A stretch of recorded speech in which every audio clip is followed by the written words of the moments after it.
આણંદ શહેરમાં 4 ઇંચથી વધુ વરસાદ ખાબકતા જેને કારણે ગરબા ગ્રાઉન્ડમાં પાણી ભરાઈ જતા ગરબા આયોજકોની મહેનત પર પાણી ફરી વળ્યું હતું। હવે ગરબા મેદાન કેવી રીતે તૈયાર કરવા તેની મૂંઝવણ અનુભવી રહ્યા હતા। વરસાદે વિરામ લેતા આયોજકો મૂંઝવણમાં આવી ગયા હતા। છેલ્લા 48 કલાકથી ગરબાના મેદાન તૈયાર કરવા માટે ટ્રેક્ટરથી મજૂરો સહિત વોલેન્ટિયર કામે લાગી ગયા હતા। આણંદના સરદાર યુવક મંડળ દ્વારા છેલ્લા 17 વર્ષથી ગરબાનું આયોજન કરવામાં આવે છે। આ વર્ષે પણ ગરબાનું આયોજન કરવામાં આવ્યું છે।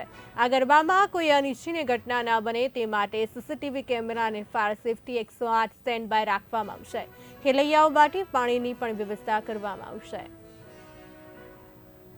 સરદાર યુવક મંડળ દ્વારા છેલ્લા 17 વર્ષથી નવરાત્રીનું આયોજન કરવામાં આવે છે। આ 18મા વર્ષે વિદ્યાનગર રોડે અમે નવરાત્રીનું આયોજન કરવામાં આવ્યું છે।